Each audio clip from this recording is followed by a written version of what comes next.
Hello and welcome to my Masked Singer UK Series 7 Episode 4 recap and review. My name is Masked Singer Homie, content creator and the host of Masked Singer Homie's recap and review podcast, where I talk about music, TV, celebrities and so much more. If you're listening to this on Spotify and it's your first time listening to my podcast, please download the episode, follow the podcast and turn on that notification bell so you don't miss anything when a new episode drops. Or if you're watching this on my YouTube channel, please go over there, hit the subscribe button, turn on that notification bell so you don't miss anything when a new upload is out. And remember, you can always follow me on my social media platforms, which are Instagram at Masked Singer Homie and my YouTube channel, which is Masked Singer Homie. All of them are visible or linked in the thumbnail of this podcast if you're listening on Spotify.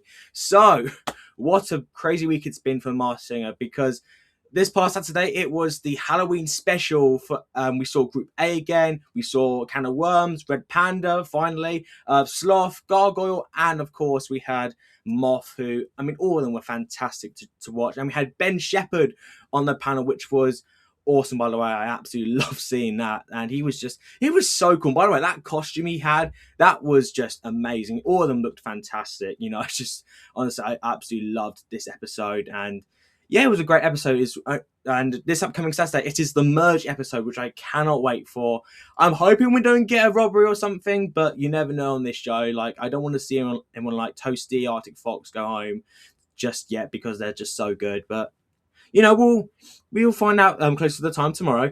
But anyways, let's just get into this week's recap of the Masked Singer UK. Kicking off the night, we had Can of Worms, who performed Ghostbusters by Ray Parker Jr. And of course, we all know what the Ghostbusters song is. It is a brilliant song and, of course, a great movie. And honestly, he performed this really well. This was a great start to the show, and I think in this performance we got to hear his true voice, because I think last time when he did the musical theatre, Be Our Guest, Beauty and the Beast, it kind of had that musical theatre to him, and I had a feeling he was kind of holding back a little bit. This time around, we definitely saw his vocals come out in the best way possible. It was a great performance and a really good start to the show. I really enjoyed it. Now, I have a different guest this time for my guest for Can of Worms. By the way, I've just got some stuff here, so just don't mind me at all. So the guest I have for Can of Worms, I was originally thinking John Barrowman, especially with the musical theatre kind of voice last time. But listening to the song this time around, and hopefully I've connected some of the clues here. I was thinking between Marvin Humes and JB Gill from JLS, but for now, I'm going with the general consensus right now, which of that being Marvin Humes. And some of the clues I managed to connect here, I think, could connect very well. So we'll just go through some of the clues as well from the previous episode as well. The pastries that we saw in the first VT, his wife Rochelle does baking videos and other stuff. Written in the Stars was mentioned, and JLS collaborated with Tiny Temper with his song Eyes Wide Shut, and his big song is of course Written in the Stars. Then he mentioned about running what runs in the family, and I think that might be a likely connection to his brothers, in the JLS brothers in a way. The Green Fingers he mentioned, and I think that could be a connection to his favorite color in the band. Hammond and May, now, of course, if you don't know, they are from Top Gear.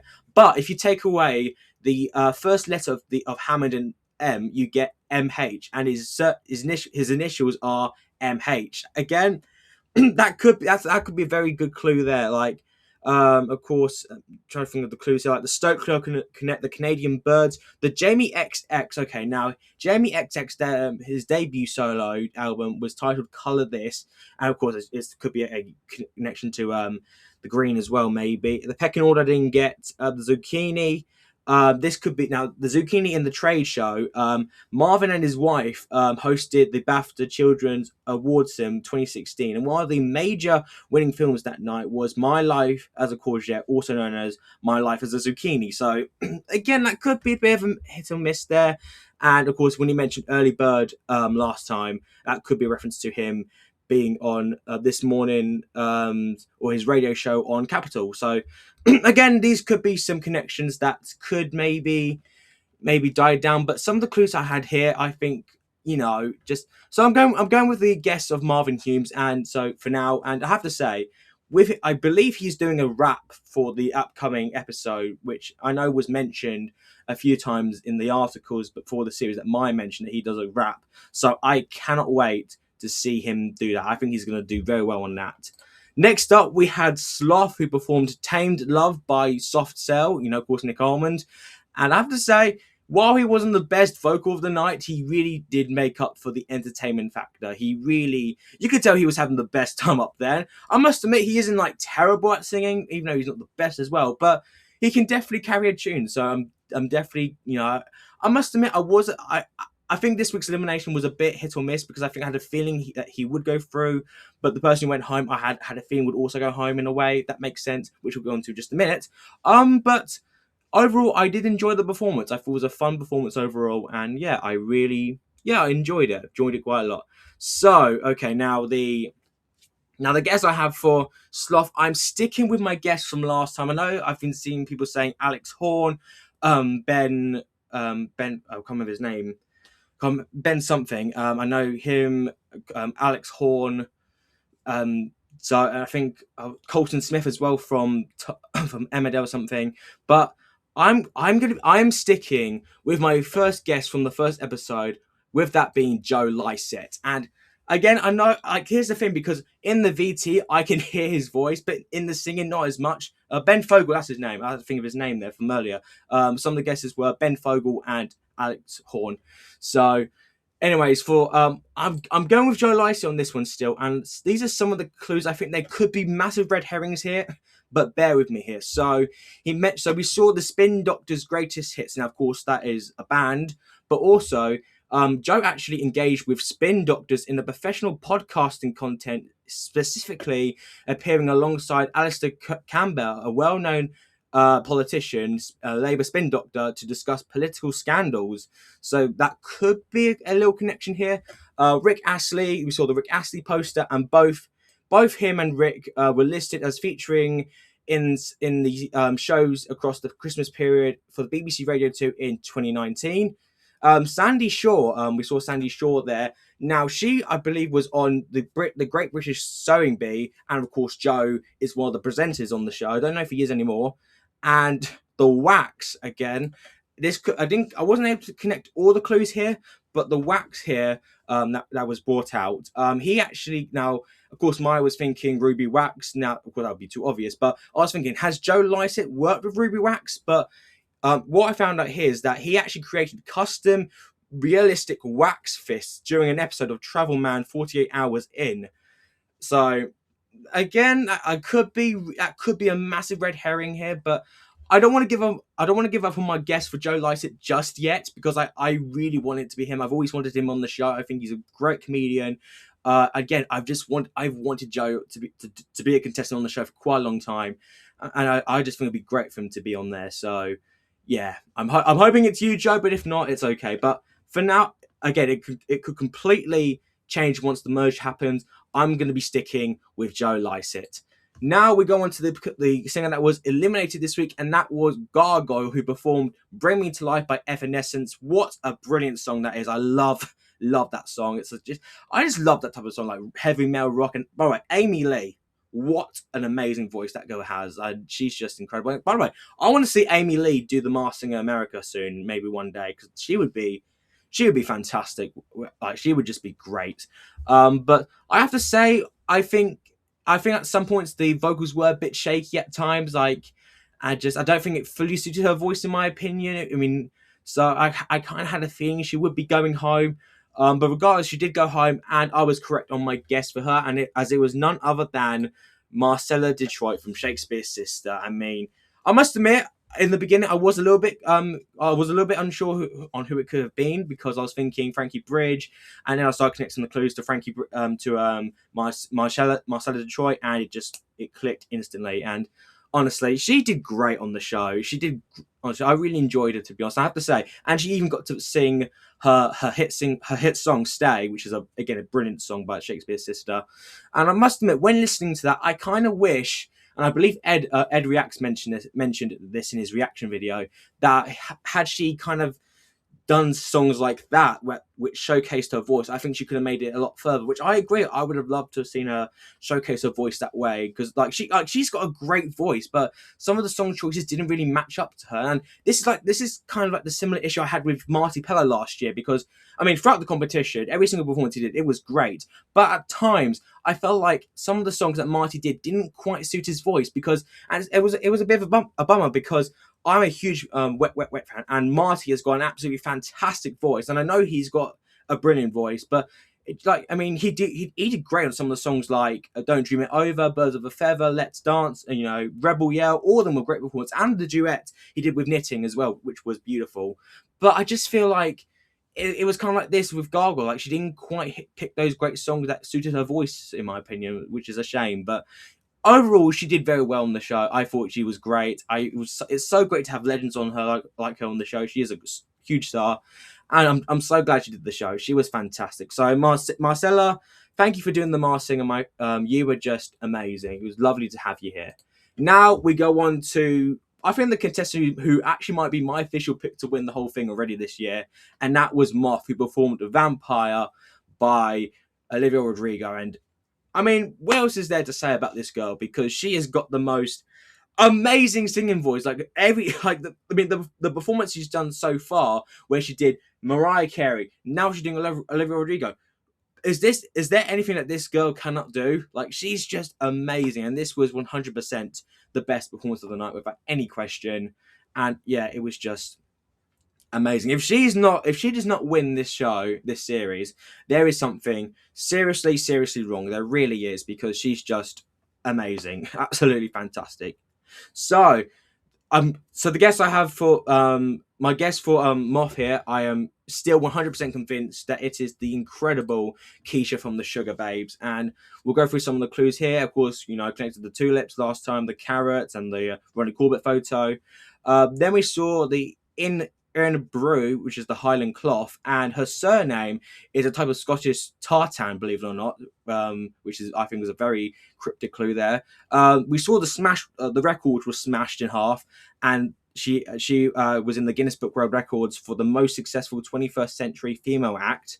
So, of course, South in the West, like last time, she was born in Westminster. She mentioned "Oh Brother," and that could be a reference to her bandmate, who was on Big Brother, or I believe so. And the voice, of course, it feels like a type of R&B voice, and the Morris dancing. That could be. I think that's a little bit of a joke, a little visual clue there to her to round round, which I believe is one of their songs. I believe, if I remember correctly. Again, I couldn't connect all the clues here. Like some of the clues that I tried to my best to connect, but I can't always get there. But yeah, I'm still. I mean, the voice alone, it's absolutely Keisha, and honestly, I would love to see her win, because the last time I had a girl group winner was of course Nicola Roberts back all the way back in Series 1 all those years ago. So it would just be great to see her take home the victory, and just again, she's just amazing, and I think I cannot wait to see what she does next for the merger, as I just think she's going to be once again incredible. And finally, we had the contestant that was edited out of episode 1, even though his performance was eventually shown to the public online. But we finally got to see him on the TV, and that was Red Panda, who performed "Bat Out of Hell" by Meatloaf. And let me tell you, I absolutely loved this performance. It was so much fun, and he's got a good voice as well. He actually has a really good voice. I thought he sang the song really well. He had good control of the voice, and I think this is definitely someone disguising their voice, because I think there's definitely a good voice in there. So I'm not holding my hopes. I'm not kind of like. I have a good feeling I don't know who this is, because Jonathan actually said this name, and the moment he mentioned started connecting the clues, I was like, oh, that makes sense, because if it is this person, I've been wanting him on the show for quite a while now, and I actually agree with Jonathan's guess. I think this could be Simon Le Bon. And some of the clues here I had managed to connect. I know I know some of the guesses I've been seeing a bit like, Harry Hill, Simon Farnaby. I can totally hear where people are coming from with that, but we can I'll just go through the clues here that could lead to Simon Le Bon. So we saw the Rio I think we'll go through the week one clues as well, because why not? It's here anyways. So we saw the fifth 5 Rio Street for Birmingham, and Rio is one of their albums. Birmingham is where he's from, and there's 5 members of I believe of Duran Duran. I believe there were 5, but I know there's now 4 of them. And we saw the market. The postmark in New York, of course, Rio remixed in New York for US success. The Gold Rocks, Gold Records, and the era of the Spandau Ballet rivalry. Then we saw the Roger Moore poster, and of course, Duran Duran did the theme song for the James Bond movie, A View to a Kill. Then we saw the Pink Apples and Pears, Stairs, I think is a Rio track, and the Pink Pants origin story.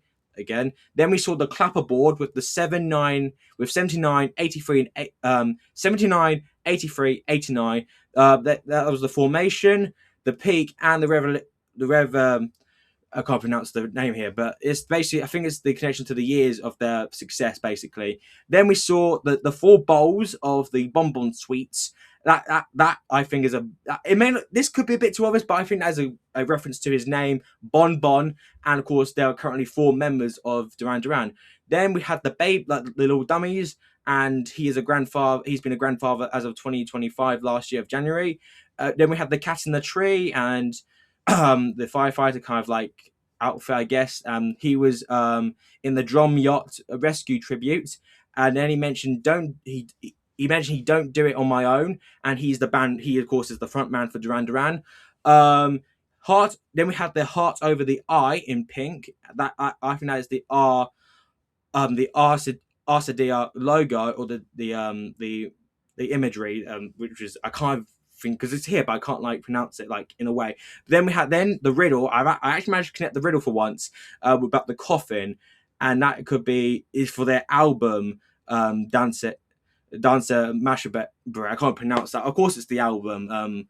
So I don't know what I'm terrible at pronouncing stuff, but just based on those clues alone, again, I could be wrong, but I honestly think this could be Simon Le Bon, and I would love it if it was him, because he's been someone I've been wanting on the show for so long, and I think to have him finally do the show would just be fantastic. So I'm sticking with my guess as of right now, heading into the merge with my Red Panda guess of Simon Le Bon. So there you have it. That is my review for the Masked Singer UK Series 7 Episode 4. Let me know your thoughts in the comments below, what you thought of the episode as a whole, who are your favourites, and did you agree with the on who went home? Because I can understand actually why Gargoyle went home, because I think she wasn't her best, but also Sloth had a real good entertainment factor. I'm just hoping he doesn't make it too far like Bigfoot did a few back in Series 5, but of course we'll worry about that closer to the time.